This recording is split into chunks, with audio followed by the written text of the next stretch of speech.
The tale unfolds beneath the moonlit sky, cloaking the night in darkness. A young maiden with silvery locks flees through the forest, her tearful cries betraying her fear. Haunted by past scoldings and the sting of a slap across her face, she bears the burden of being an illegitimate child, scorned by others due to her mother's profession as a prostitute. Each day leaves its mark upon her wounded countenance. Yet, as she runs, the girl yearns to mend her pain, for she possesses the gift of restoration. A sudden noise startles her, causing her to halt and cast a glance behind. A mesmerizing sight awaits her gaze, a towering inferno, consuming the leaves in its wake. Drawn closer, she ponders the nature of this energy, perhaps a fiery essence. A resounding boom shakes the air, and as she turns her eyes toward it, a mighty dragon emerges before her, its body scorched and ravaged by flames. Fear eludes the young girl, replaced by a deep concern for the dragon's well-being. Moving closer, she meets the dragon's gaze as it rouses, its roars echoing through the air. Instead of fleeing, she ventures to inquire about the creature's wounds, offering her assistance. The dragon responds with an intense roar, seemingly displeased. Unfazed, she smiles and reassures the dragon that she can heal its wounds. With determination, she channels her healing power, mending the dragon's injuries with great effort. Astonished, the dragon observes the young girl's actions. Although the wounds were vast, her unwavering resolve triumphs, and the dragon's injuries are completely healed. Overwhelmed, the girl loses her balance and collapses to the ground. Turning his gaze upon his savior, the dragon rises, transforming into a man, a striking figure with red eyes, dark flowing hair, and adorned in dragon armor. As he gazes upon the unconscious young girl, he commands her fearlessness. Gradually, she opens her eyes, straining to hear the man's words as he carries her in his arms. A decade passes. The young girl has blossomed into a woman of 20. Unfortunately, the hair dye applied by the maids causes an irritating rash on her delicate skin. Sold off to an elderly king with a preference for blondes, her hair is forcibly transformed. She ponders the possibility of escaping 10 years ago, but her encounter with the dragon left her weakened. The maids forcefully apply makeup to conceal the rash on her face. Her stepmother ridicules her lack of beauty, concerned that the king will not be pleased with her appearance. However, her stepbrother assures his mother, revealing a substantial dowry he acquired from the tiger's tomb. Shocked, his mother attempts to explain further, but their conversation is abruptly interrupted by the deafening roar like a thunder, accompanied by the cascade of rubble from the roof. Peering out the window, the girl catches sight of dragons attacking their stronghold. Knights storm the castle, responding to the king's command to engage in battle. The war commences, but the tide appears to favor the tiger faction. As the king enters the fray, the girl remains at the window, transfixed by the sight of the Tayar slaying castle dwellers. In that moment, her gaze meets the eyes of the king. Overwhelmed with fear, she instinctively retreats into hiding. Unmasking himself, the king commands his knights to set the castle ablaze. And the truth is revealed. He is the very same dragon, the one the young girl had healed. The assault by the dragon tribe wreaks havoc upon the castle and its inhabitants. A castle knight informs the stepmother that the intent of the dragon tribe appears to be annihilation. Reacting swiftly, she commands her knight to surrender and raise the white flag. Seizing the chaos as an opportunity, the girl stealthily escapes, driven by her determination not to fail again. The castle's residents surrender, hoping for mercy from the king of Tyre. To their shock, he orders his knights to slay them all and display their heads upon the castle gate. As the moment approaches for the stepmother and her son to face their fate, they tremble as the king draws near. The son pleads frantically for forgiveness, promising to return the stolen treasures. Yet the king remains unmoved, issuing the command for his people to kill and incinerate all the humans present. Gripped by immense fear, the stepmother desperately seeks an escape from the imminent death before her. Suddenly, she calls out to the king of Tyre, offering her precious daughter as proof of her beauty, claiming that King Brion himself has chosen her daughter as his lover. At her words, the Tyre's king turns his gaze, confirming the stepmother's assertion that her daughter is King Brion's beloved. Aware of ongoing war between King Brion and the king of Tyre, the stepmother sees an opportunity and readily agrees, stating that King Brion desires her daughter. King Tyre inquires about the whereabouts of the mentioned daughter, only for the stepmother to realize that her daughter is nowhere to be found. Meanwhile, the runaway girl descends the tower, freezing in her tracks as the sound of wings flapping reaches her ears. To her astonishment, the dragon arrives and takes her into its grasp, soaring above the gate adorned with the hat of the castle's knights. The dragon returns her to her stepmother's side, releasing its grip, causing the girl to tumble to the ground. Before her stands the king of Tyre, his gaze fixed upon her. He questions whether she is the girl the stepmother offered. Observing her, the king is struck by her mesmerizing eyes, evoking memories of the past when a younger aided him, possessing eyes identical to hers. He wonders if she is the same girl, though her hair color now differs, suggesting she may be someone else entirely. Extending his spear to tilt the girl's chin, the king poses a question. Will she become his bride, or will she and all the castle's inhabitants meet their demise at his hands? Overwhelmed by the fear of impending death, the girl reluctantly accepts the offer to become the bride of Tyre's king. To her astonishment, the king draws near, kneeling down before her and inquires about her name. Nervously, she stammers that her name is Lucina. The king affirms that in the language of Brion, her name means moon, to which she nods in agreement. He remarks that her name befits her appearance. Introducing himself as Hakan, he leans in and whispers in her ear that he forgives her. Rising to his feet, Hakan proclaims the need for a priest to officiate their wedding ceremony. Turning his gaze towards a nearby priest, he commands him to lead the ceremony, as Hakan and Lucina are to be wed immediately. This surprises both Lucina and her stepmother. Hakan instructs the priest to inform King Brion about his marriage to Lucina once the ceremony is concluded, revealing that King Brion's intended bride has been taken away by Hakan, the king of Tyre. Hakan claims that a decade ago, King Brion had sent a dragon slayer to kill them, and now King Brion must pay the price. He intends to use Lucina as a catalyst to incite war between Brion and Tyre. The wedding ceremony between Hakan and Lucina is on the verge of commencing, with the trembling priest leading the way. The atmosphere is tense and somber, prompting Hakan to order his people to fetch some flowers. A beautiful bouquet is prepared, and Hakan holds it out to Lucina, telling her to take it.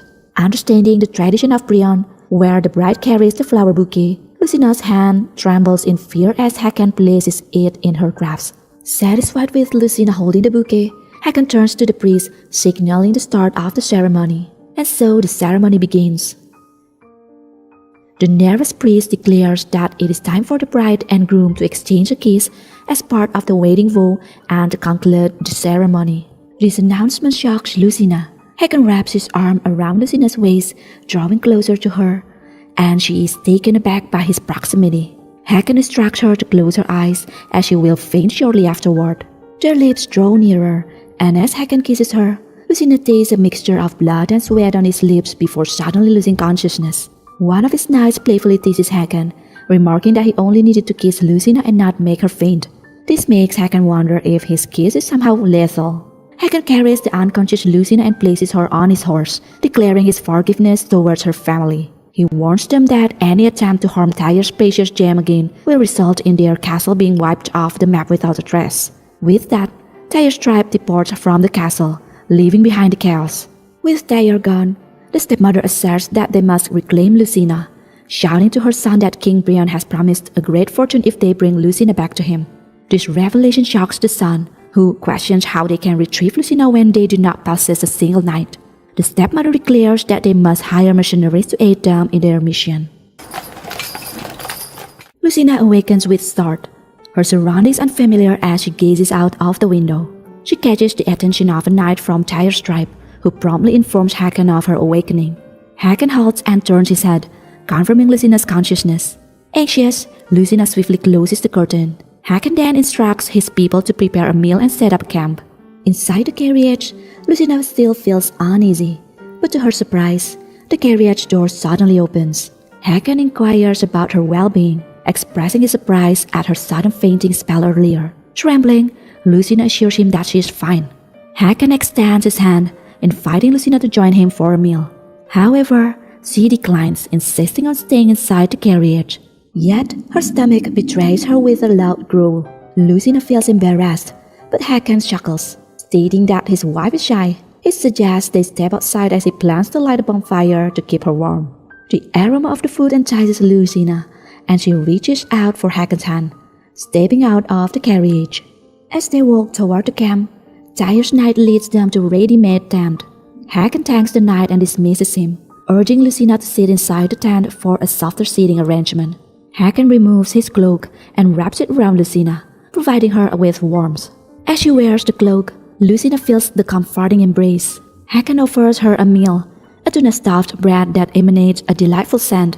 Unintentionally, Lucina inhales deeply, recalling how she only had dried or old bread in Baron Berg's house. Observing her, Hakon assures her that the bread is not poisoned. Gathering her composure, Lucina begins to eat. The taste of the bread astounds her. It is delicious beyond belief. Seeing her eat heartily, Hakon advises her to eat slowly to avoid any stomachache. He then offers her a glass of milk, assuring her that it is also safe to drink. As Lucina sips the milk, memories flood back of the days in the castle where she had to toil relentlessly for a meager breadcrumb. She can hardly fathom the fact that she can now enjoy such good food. Curious about Lucina's age, Hakon asks her while she still has her mouth full. Lucina responds by gesturing with her finger that she is 20 years old.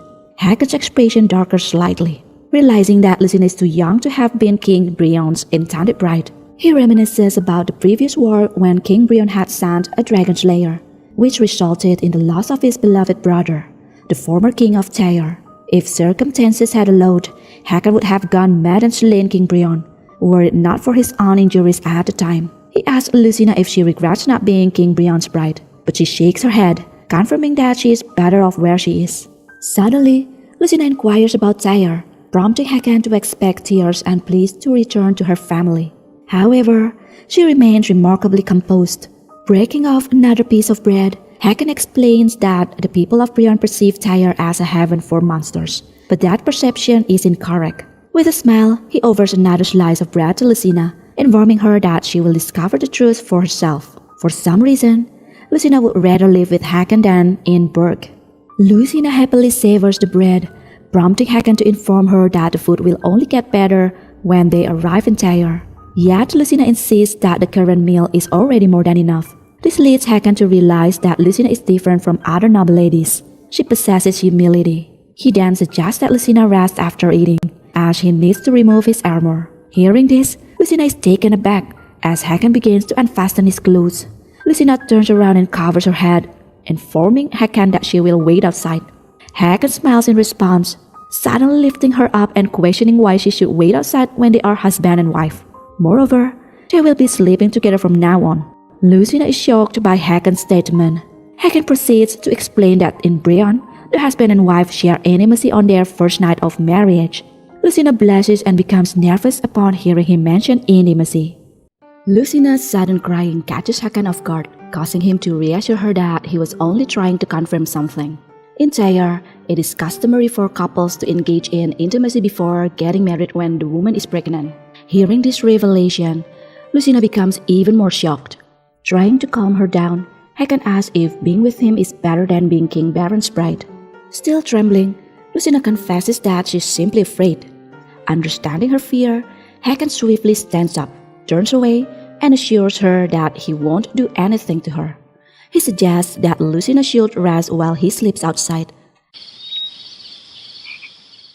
Tyre's knight, Duran, is surprised to find Hakon outside and questions why he left the bride alone. Hakon joins Duran, explaining that he chose to sleep outside because forcing Lucina into anything after she was kidnapped could make her ill.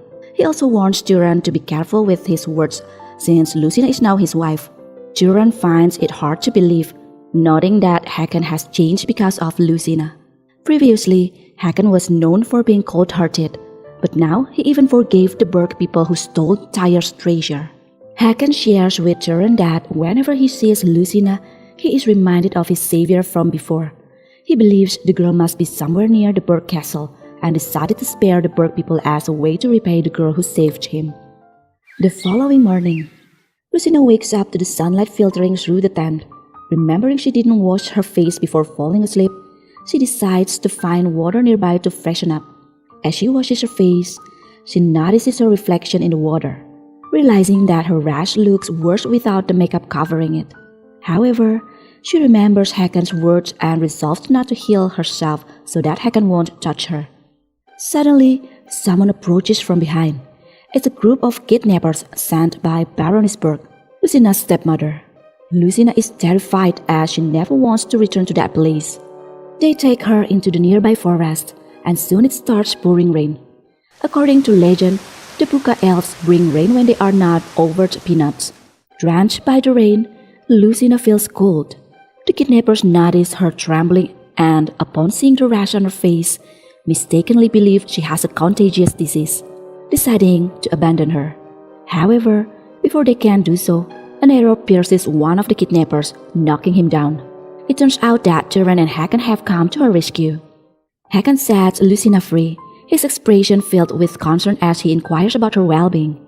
Despite seeing Hakan covered in blood, Lucina no longer feels afraid. In fact, his presence brings her a sense of comfort. Hakan drapes the cloak over Lucina and gently places his hand on her head, realizing that she is running a fever. He expresses regret, feeling that he may have been slightly delayed, and apologizes to Lucina. Tenderly lifting her in his arms, Hakan assures her to hold on as they will soon emerge from the forest. Lucina experiences a sense of relief, grateful that she did not return to the Berg house, as her desire to be with Hakan permanently strengthens. While wiping her face, Lucina gazes at her reflection in the mug she holds, noticing that her rashes have worsened due to her fever, giving the impression of a genuine illness. Contemplating whether to heal her rash, a mysterious voice unexpectedly advises her against doing so. Startled, Lucina turns around and discovers a little elf standing beside her, introducing himself as Puka. Engaging in playful banter, Lucina teases Puka about being the small elf responsible for rain if peanuts are not offered.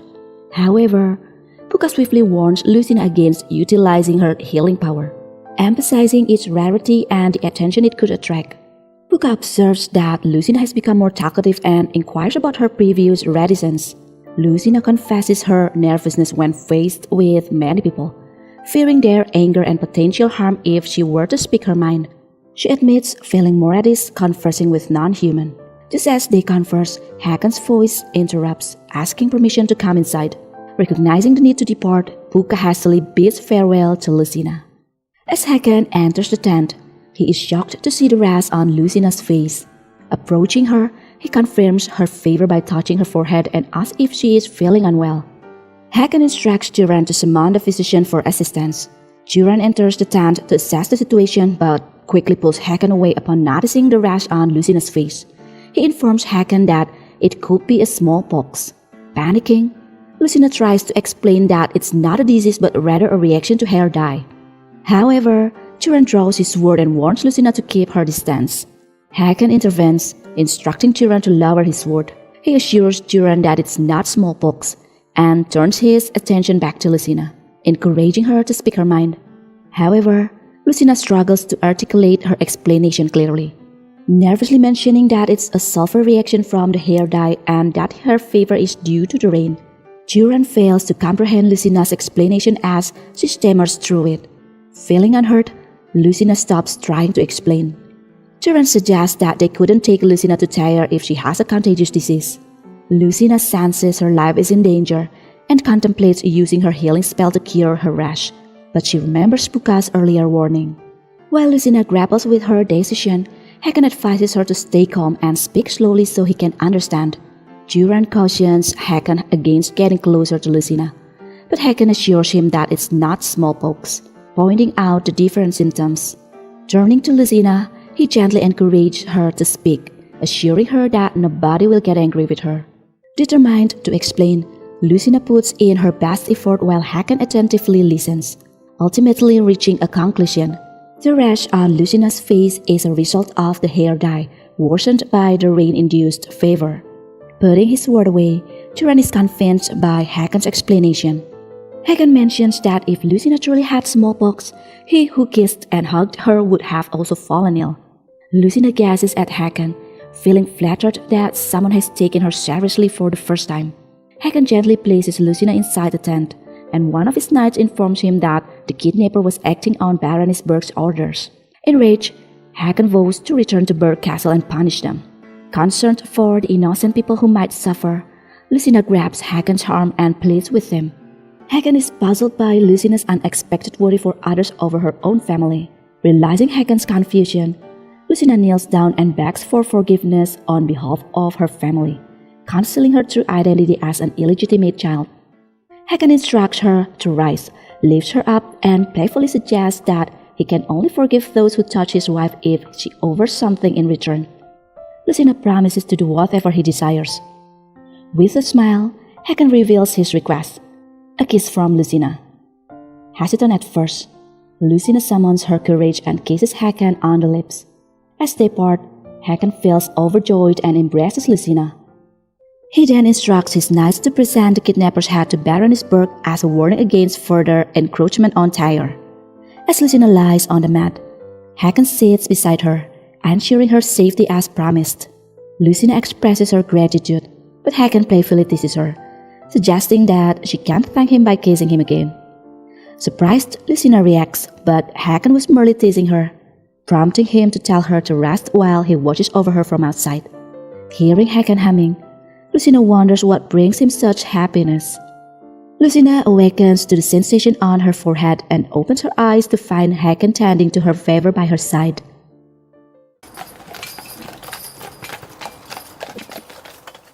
As they arrive in Tyre, Lucina is in awe of the breathtaking Tyre castle. The people in Brionne had held misconceptions about the Tyre tribe, believing them to be the primitive cave dwellers who subsist on wild animals. Turan opens the carriage door, assisting Lucina as she alights from the carriage. As she takes her first steps, a scent overwhelms her, causing dizziness. Hagen notices and firmly holds her arm, inquiring about her well-being. He explains that it takes time for humans with a strong earth energy to adjust to the scent of Tyre with a strong fire energy. The people of Tyre warmly welcome the return of their king, and seeing Hagen accompanied by a stranger, they are curious about Lucina's identity.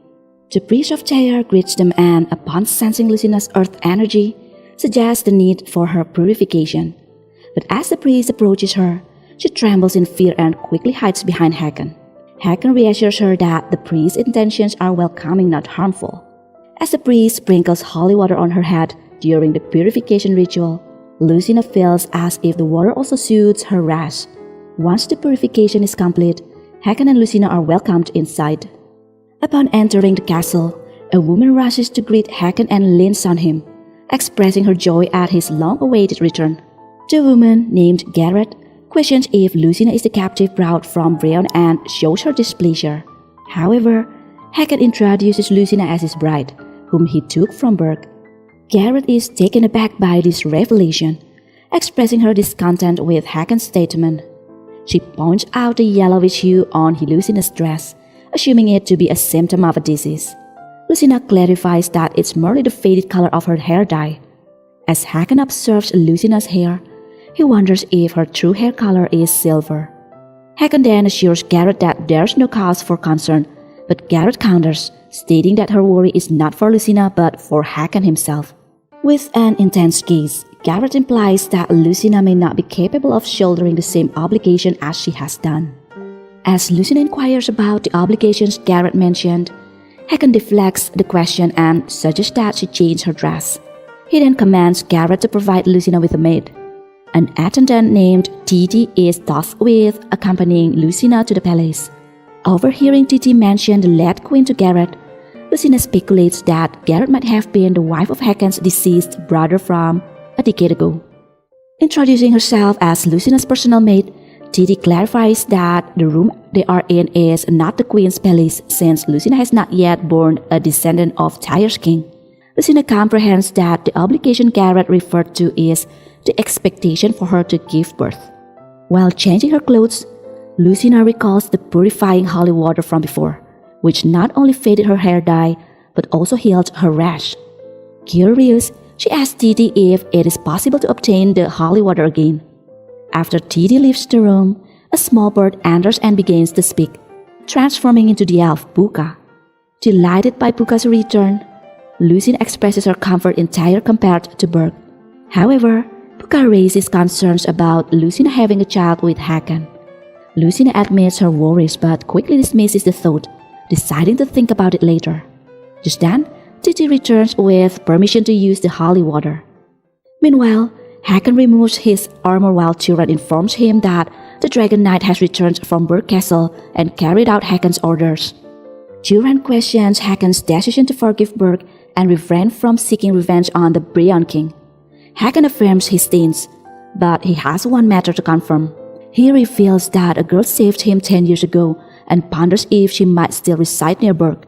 Before decimating the people in Brionne, Hakan intends to rescue the girl first. He instructs Turan to locate the girl before crossing Brionne and also to investigate whether Lucina is truly Baroness Burg's daughter. Once Hakan assigns Turan his task, he declares his intention to cleanse himself in the hot springs and states that he doesn't require a servant. In the hot spring, Lucina immerses herself in the purifying holy water, marveling at how it restores her hair to its natural color and heals her rash. Suddenly, she hears footsteps approaching and turns around to find Hakan entering. Lucina hastily conceals herself, fearing that Hakan might discover her presence. Hakan detects a presence behind him and turns around to discover someone hiding. Annoyed, he questions the person's identity and asserts that he does not require a servant. Fearing Hakan finds her, Lucina decides to conceal herself beneath the water. As Hakan approaches, Lucina attempts to swim away, prompting Hakan's impatience. He reaches out and grabs Lucina's arm just as she stumbles, preventing her from falling. Enchanted by Lucina's true appearance, Hakan marvels at the beauty before him. Captivated by her mesmerizing eyes, he confirms if she is indeed Lucina.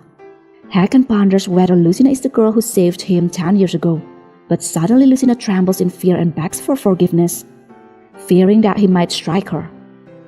Feeling confused, Hakan quickly dons his bathrobes and wraps one over Lucina, reassuring her that no one will harm her. He also assures her that she has done nothing wrong and that he had mistaken her for someone else. Gently touching Lucina's cheek, Hakan apologizes for frightening her. He then pulls her closer, advising her not to reveal her vulnerability to others, as she will eventually become the queen of the palace after giving birth to Hakan's child. Hakan contemplates whether Lucina is truly the same person who saved him, as the girl was incredibly brave. Judging by the girl's appearance before, she didn't appear to be a noble's daughter, and if Lucina is indeed the girl, she must have already healed her own rash. Uncomfortable with the close proximity, Lucina requests permission to leave. However, Hakan suddenly embraces her from behind, tenderly carrying her in his arms and offering to escort her. Confused, Lucina inquires about their destination. With a mischievous grin, Hakan assures her that they are heading to their room and playfully asks if she is still afraid of him. Feeling overwhelmed, Lucina's heart races, leaving her speechless. The servants aid Lucina in getting ready. Titi admires Lucina's hair, while other servants express concern about her slim figure and question her ability to endure the first night with Hakan. Titi offers support to Lucina, boosting her self-assurance. Contemplating the servants' remarks, Lucina wonders if Hakan will cause her harm on their initial night together. As Lucina enters the room, Hakan becomes mesmerized by Lucina's beauty. He praises her hair, causing Lucina to blush as she receives such a compliment for the first time. In a soft voice, Hakan whispers in her ear, inquiring whether she would faint if he kissed her. Lucina shakes her head, indicating that she will be able to handle it. Drawing closer, Hakan gently kisses Lucina's lips, noticing her gaze on his body. Hakan explains the significance of his tattoo and reassures her not to flee. He then asks if she desires to spend the night with him. As Hakan lays Lucina on the bed, she recalls the words of the servants earlier, wondering if Hakan will harm her. The fear of being hurt by him terrifies and shakes Lucina. Sensing her fear, Hakan stops and turns away, assuring her that he is not angry. Suddenly, Hakan asks if she wants to return to Burg. Lucina states that she doesn't want to go back, as she is now Hakan's wife. Stammering, she declares that she will give birth to his child and become the queen of Tyre. Hearing her words, Hagen asks if she understands the significance of being Tyre's queen. Lucina appears perplexed, and Hagen explains that it means she must be prepared to sacrifice her life for him and Tyre. Lucina is left speechless, contemplating the weight of those words. Hagen stands up, dons his robe, and states that he won't sleep with her until she is ready for it. He tells Lucina to rest and leaves her alone in the room. As Lucina and Didi pass by, they overhear the servants gossiping about Lucina being left alone in the room and Hagen not visiting her afterwards. The servants mention rumors of Hagen's impending marriage to Garrett, suggesting that Hagen has had feelings for Garrett since childhood. Lucina looks surprised upon hearing this revelation. While sitting alone in her room, Lucina contemplates the rumors she overheard, underestimating herself and comparing herself to Garrett.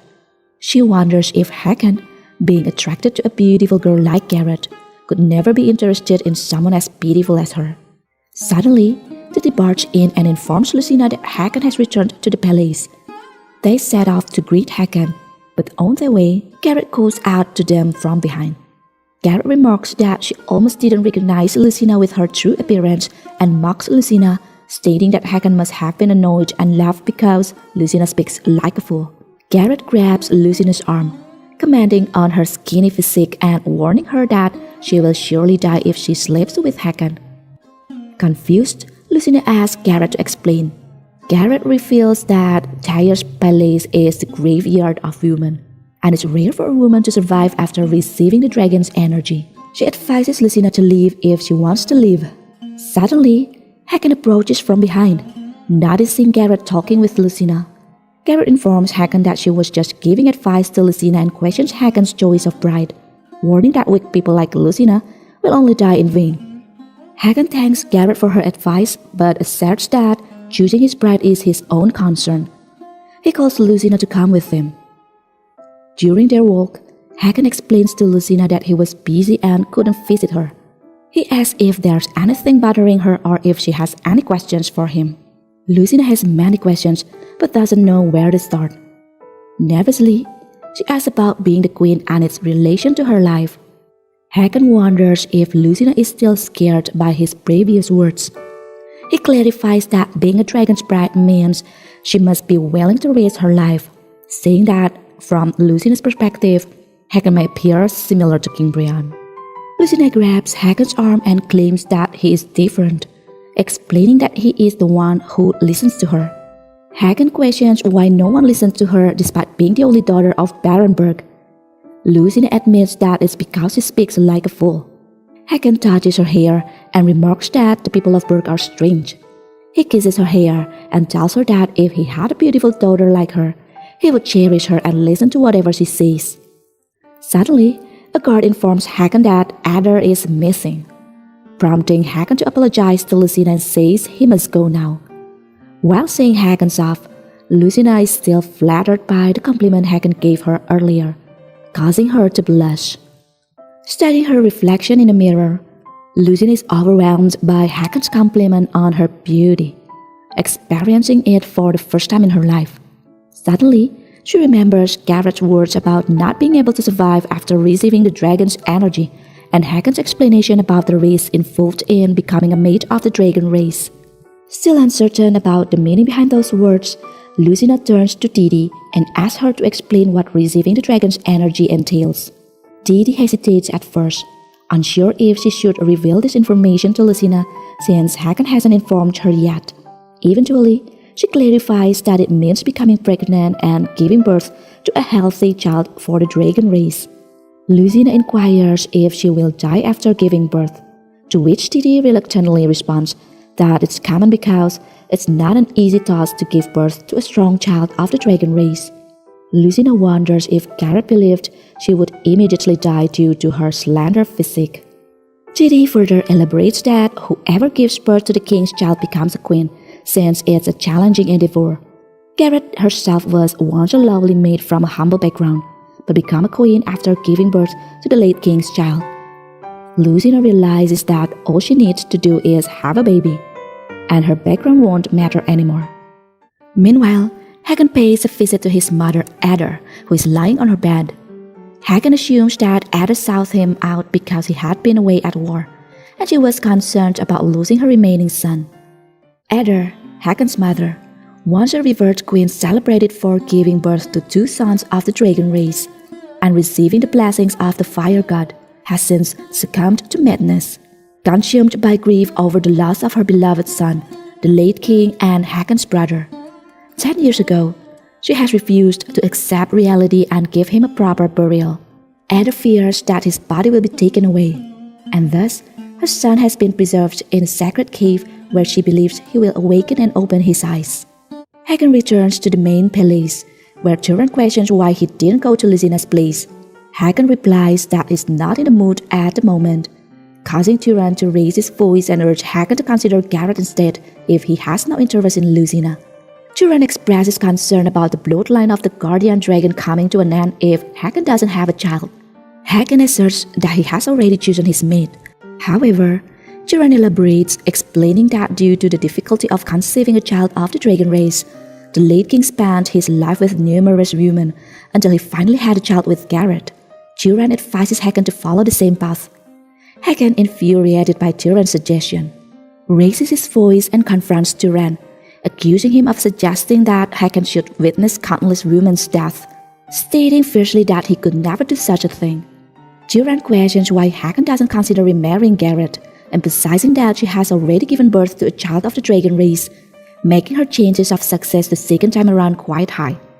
As Turan speaks, Hagen's mind drifts back to his childhood memories when his brother showed him how much he loved Garrett. Hagen expresses his dislike for Garrett and lets out a sigh, pondering why the dragon race must take so many women's lives to conceive a child. Turan explains that the dragon race serves as guardians, keeping Tyr in peace by instilling fear in the Brian people with their fiery nature. Turan reminds Hagen of his duty as a king and urges him to go to Lucina. However, Hagen worries about Lucina's well-being, recalling her as his savior every time he sees her. Meanwhile, Didi bursts into Lucina's room, informing her that Hagen is on his way to see her. Surprised by the news, Lucina watches as Hagen enters the room with a flushed face, carrying 2 glasses and a bottle of wine, and as if she is still awake. Approaching Lucina, Hagen compliments her beauty and asks if she felt sad when he didn't visit. Seeing Lucina blush, Hagen suddenly kisses her. As they share the kiss, Lucina feels a warm sensation and nervously asks for more, which prompts Hagen to inquire if she is no longer afraid of him. Lucina, wrapping her arms around Hagen's neck, kisses him in response. While they continue kissing, Hagen carries Lucina to the bed and places her there. Seeking reassurance, Hagen asks if Lucina is now prepared to risk her life for him and Tyr. As Lucina ponders her response, she abruptly asks Hagen if she is pretty. Drawing closer to Lucina, Hagen assures her that she is indeed beautiful. However, the rumors about Hagen and Garrett suddenly flood Lucina's mind, and she asks Hagen if he also has feelings for Garrett. Confused by her question, Hagen wonders what she means, emphasizing that he is with Lucina now. Lucina, feeling nervous, continues to mention Garrett and her doubts about Hagen's feelings. Annoyed by the topic, Hagen warns Lucina that he will leave if she keeps bringing up Garrett. Believing that Hagen didn't deny it, Lucina expresses her belief that Garrett is prettier than her. This statement infuriates Hagen, who angrily questions if Lucina truly wants him to go. Disappointed, Hagen leaves Lucina, stating that she should simply tell him if she doesn't want to be his bride instead of provoking his anger. Lucina is left unable to properly articulate her thoughts, feeling bewildered by the situation. Days later, Garrett's servants inform her that Hagen has not visited Lucina's room since their last encounter. Assuming that Lucina must be frightened of Hagen, Garrett feels a sense of arrogance, believing that Hagen will soon lose interest in Lucina because he dislikes cowardly women. Encouraged by her loyal servants, who are aware of Hagen's admiration for Garrett since childhood but acknowledge that he suppresses his feelings due to his brother, Garrett confidently asserts her position, reflecting on her past encounters with Hagen, particularly the times she caught him stealing glances at her, only for him to blush and shy away when she looked back. Garrett is convinced that Hakan will eventually come to her and choose her as his mate. She firmly declares that she will not allow anyone but herself to be with Hakan. Feeling remorseful about her previous interactions with Hakan, Lucina regrets not expressing her true feeling and instead provoking his anger. Realizing that she needs to change her approach, Lucina turns to Didi for assistance, seeking guidance on how to rectify the situation. Didi is taken aback by Lucina's request to help her improve her speech. Surprised but willing to assist, Didi suggests practicing with her to enhance Lucina's speaking skills. Emphasizing the importance of avoiding stammering while talking, Didi opens up about her own background to create a comfortable environment for Lucina to communicate. However, their practice is interrupted when the servant knocks on the door, informing Lucina that Garrett has summoned her. Inside the Queen's palace, Didi encourages Lucina to apply their practiced techniques. Garrett explains that she called Lucina to present her with a suit for an upcoming royal event. The suit happens to be black, which traditionally symbolized mourning in Brienne. Lucina is curious if the symbolism differs entirely, but then confirmed by Didi's question to Garrett about the suit's resemblance to a funeral outfit. Garrett clarifies that she personally selected the suit for Lucina because she noticed Lucina's avoidance of the King of Tyre and her longing for her homeland. By gifting her the suit, Garrett intends for Lucina to convey to the king her desire to leave Tyre soon. Additionally, Garrett expresses her pity for Lucina and insists that she accept this gesture of honesty. Didi can't help but worry about Lucina wearing the black suit, concerned that it may create a misunderstanding for Hakan, making him think that Lucina blames him for the death in Berg. Lucina herself is anxious, fearing that Hakan will interpret her attire as a desire to return to Berg. However, their conversation is interrupted by a voice calling out to Lucina. It's Adder, whose identity remains unknown to both Lucina and Didi, as they are both new to the palace. Adder notices Lucina wearing black suit and assumes she is mourning someone. Lucina clarifies that she is wearing it for the royal party. In return for helping fix the suit, Adder requests a food. Meanwhile, Garrett and her servant are informed of Adder's arrival and entry into the palace. Believing that Adder will visit Lucina, Garrett insists on escorting her back and instructs the servants not to inform the king. After satisfying her hunger, Adder begins working on fixing the suit. Lucina and Didi express their concern as they watch Adder cut the fabric. However, Adder reassures them to trust her, promising that she will make Lucina stand out in the suit. Garrett observes them from the partially open door and didn't depart. Lucina feels a sense of embarrassment as she covers herself with a cloth. Didi tries to remove the cloth, remarking that the suit looks much better now. As the cloth falls away, Lucina's beauty is revealed, and the suit fits her perfectly.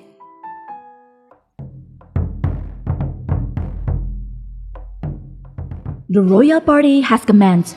Hakan inquires about Lucina from his guard, but suddenly Garrett intervenes, suggesting that Lucina might feel uncomfortable around Hakan and may be avoiding him due to her fear. Sensing Hakan's displeasure, Garrett offers to perform a dance for him. Meanwhile, at the entrance, Lucina and Didi are denied entry to the party. The guard informs them that Lucina cannot enter because she is not wearing the suit from the late queen. Didi explains that it is the same suit with a slight modification. Following Garrett's instructions, the guard blocks their entry and forcefully pushes Didi, causing both Didi and Lucina to fall to the ground. The guard believes that he doesn't need to treat Lucina kindly, assuming Hakan mistreats her as well. Suddenly, a bird, Puka, flies nearby. Noticing the bird, Lucina hopes for assistance from Puka, while Hakan, with a flushed face from drinking wine, watches Garrett's dance performance in front of him. He reminisces about his childhood with his brother, Rakan, when he idolized Rakan, who was a great knight that unified Tyre's tribe to form a single kingdom and earned the title of the king.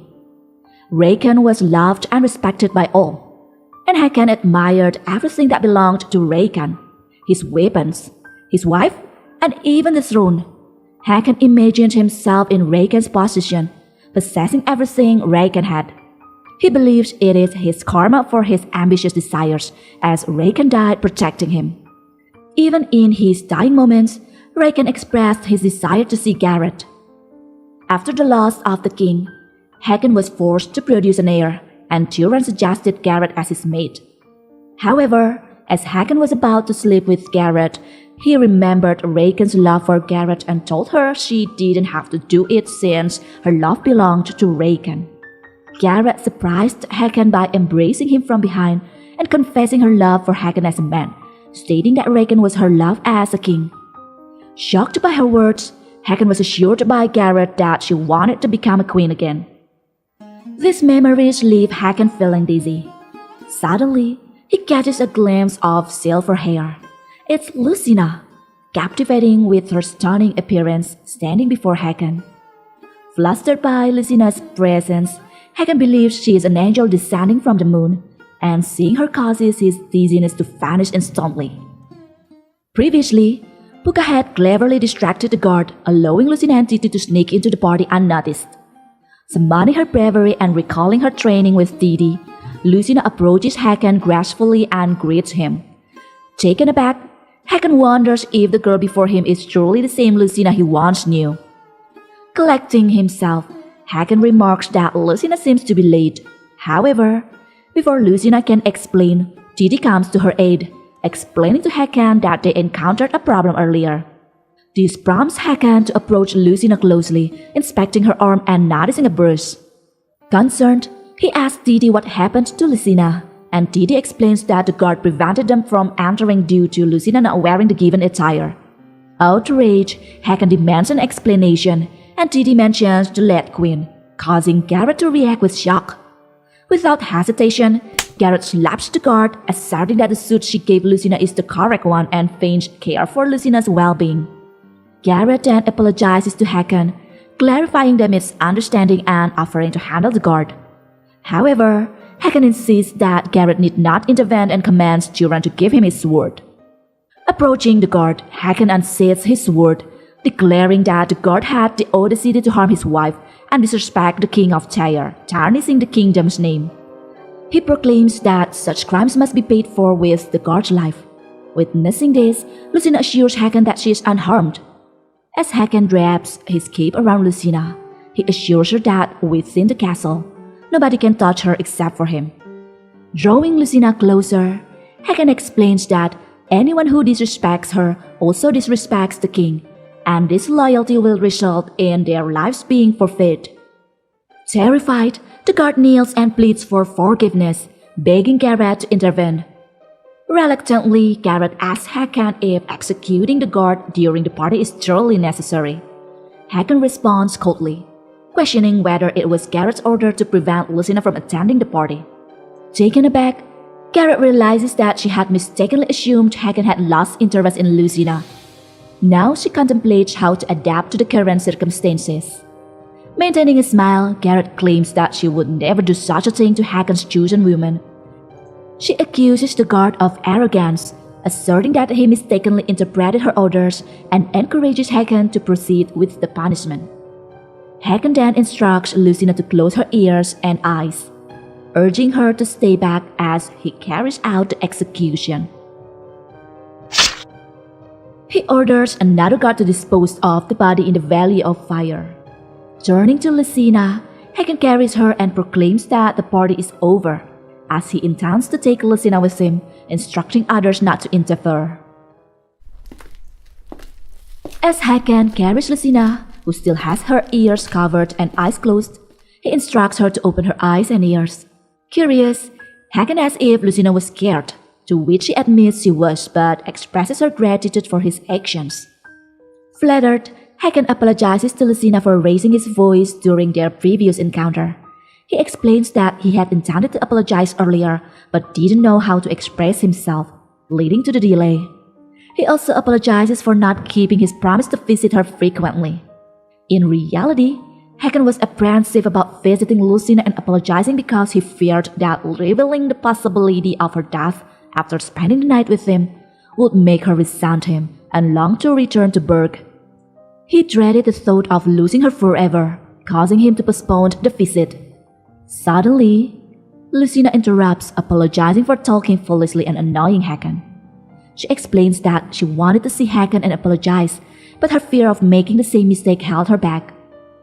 Gently placing her down, Hakan reassures Lucina that he doesn't want to scare her, and if she feels scared, he will take her back to her palace. He tells her not to worry about making him angry and encourages her to do as he pleases. Hearing this, Lucina grabs Hakan's clothes, expressing her desire to be with him.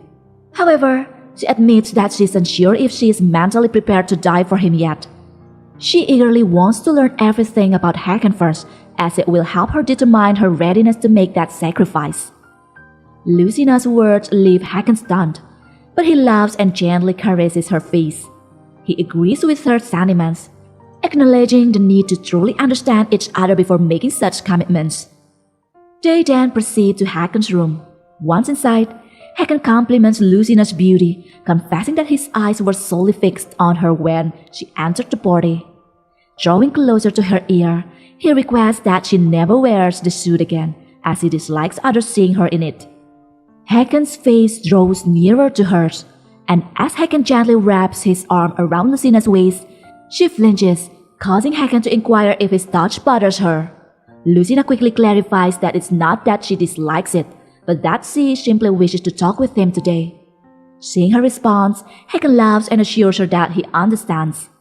He then retrieves glasses and a bottle of Tyre's wine. Pouring it into each glass, Hakan invites Lucina to sit and asks what she would like to know about him. Lucina hesitates but remains determined, having practiced with Didi. She swiftly drinks the wine and asks Hakan's current age. While pouring another glass for Lucina, Hakan responds that according to human age, he is now 29. Lucina recalls Didi's advice on getting closer to someone by sharing likes and dislikes, so she inquires about Hakan's likes. Hakan playfully teases her, stating that he likes Lucina. Lucina clarifies that she meant his hobbies or preferred food. Finishing her drink once more, Hakan remarks that Lucina must be fond of wine and pours her another glass. As Lucina drinks, she marvels at the delicate taste and different color of Tyre's wine, finding it relaxing. Moving closer to Lucina, Hakan expresses his interest in getting to know her better and suggests playing a game. As Hakan pours the wine into Lucina's glass, he proposes a game where they can choose to answer a question or take a sip of wine if they prefer not to answer. It's Hakan's turn to ask the first question, and he inquires about the specific type of man Lucina likes, whether it's someone intelligent, physically fit, wealthy, or sweet and romantic. Lucina contemplates his question, realizing that all the qualities he likes are already present in Hakan. However, feeling a bit embarrassed to admit it directly to him, she opts to drink the wine instead of answering. Now it's Lucina's turn, and she poses the same question to Hakan, asking him about the kind of woman he prefers. Hakan responds by saying he admires a woman who isn't afraid of him and loves him for who he truly is, rather than just seeing him as a king. Hakan then declares that it's his turn to ask question. He wonders if Lucina is genuinely skilled at conversation or if her quietness stems from being in an unfamiliar environment. Lucina reveals that she has been practicing with Didi to improve her communication skills because she wants to be able to share everything with Hakan without sounding foolish. Hakan commends her determination and affectionately pats her head, expressing his admiration for her efforts to change what she feels she cannot do through practice. He muses that perhaps Lucina was once a brave girl but became shy and frightened due to past traumas. Reflecting on their past conversation, Hakan suddenly inquires if Lucina was physically abused by her family during her childhood and subsequently ran away from the castle. Lucina finds it difficult to answer, fearing that if she reveals the truth, Hakan might develop contempt for her. Sensing that it is now her turn to ask the question, she informs Hakan that his query is invalid since it's her chance to ask. Hakan chuckles and apologizes for the confusion. Lucina proceeds to ask what Hakan thinks of her. Hakan responds by expressing his fondness for her, stating that the more he gets to know her, the more his affection grows. He assures her that he has no intention of hurting her, emphasizing his desire to make Lucina his queen and spend the rest of his life by her side. Drawing his face closer to hers, Hagen confesses his wish to be with her every night and inquires about Lucina's feelings. After some hesitation, Lucina admits that she is indeed afraid but doesn't harbor any hatred towards him. She explains that she feels embarrassed of herself as Hagen possesses such a striking figure, and she worries that he might treat other women the same way. She implores him to only have eyes for her. Flattered by Lucina's words, Hagen blushes and takes hold of her hand. As she draws his face nearer, he kisses her. Holding her in his arms, Hagen asks her to promise that she won't engage in similar actions with other men.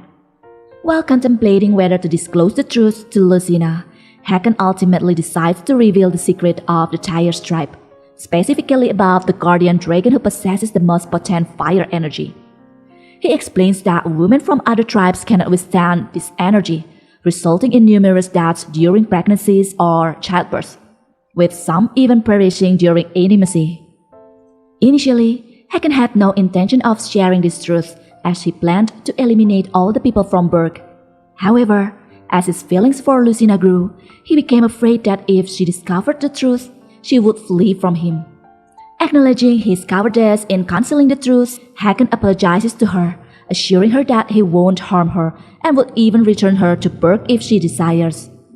But as Hagen is about to inquire if she is willing to take the risk and potentially sacrifice herself for him, he realizes that Lucina has been snoring all along. Calling her name, he confirms that she has been fast asleep throughout his revelation. Tenderly placing Lucina on the bed, Hagen covers her with a blanket and kisses her forehead. The following day, Garrett's servants inform her that Lucina and Hagen spent the entire night together in Hagen's bedroom, and it is speculated that they engage in intimacy, marking the first time a woman has ever stayed overnight in Hagen's room. Upon hearing this news, Garrett expresses her displeasure. As the sun's rays burst into the room, Lucina finds herself in the midst of a dream where a large apple awaits her bite. Just as she opens her mouth, she abruptly awakens, startled to see Hagen sleeping beside her. A throbbing headache overwhelms her, and she recalls the events of the previous night when she engaged in conversation and shared wine with Hagen.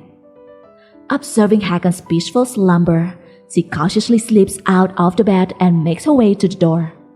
Outside the room, Titi and Turan anxiously await, concerned about Lucina's well-being. To their surprise, Lucina emerged from the room, remarking that she feels as if she's on the verge of death.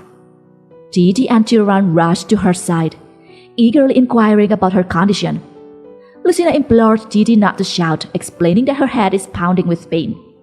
Worried, Titi asks if Lucina is injured, to which Lucina replies that it feels like being stabbed and that she is having difficulty walking. Turan, unable to believe that Hagen could leave Lucina unable to walk properly, expresses his disbelief. Meanwhile, Titi asks if this has happened multiple times before. Confused by the question, Lucina assumes Titi is referring to the wine she consumed and admits to having done it 3 or 4 times. Upon hearing this, Turan and Titi burst into tears of joy, relieved that Lucina has survived despite engaging in intimate moment multiple times. Still feeling dizzy and unable to speak much, Lucina requests some water. Titi guides Lucina while Turan calls out to Titi, urging her to take care of Lucina as she carries the seed of the Tire lineage. In his room, Hagen finds himself humming joyfully. Turan enters, assuming that Hagen has had a delightful night that has left him glowing with happiness. Intrigued by Turan's remark, Hagen playfully asks if he is handsome, recalling Lucina's word from the previous night when she had complimented his looks. Turan is left speechless, witnessing Hagen's confident assertion that among all the dragons, he possesses the most captivating physique. Seeking clarification, Turan asks if Lucina had indeed made such commands to Hagen, to which Hagen bashfully nods, confessing that Lucina was simply amazing during their time together.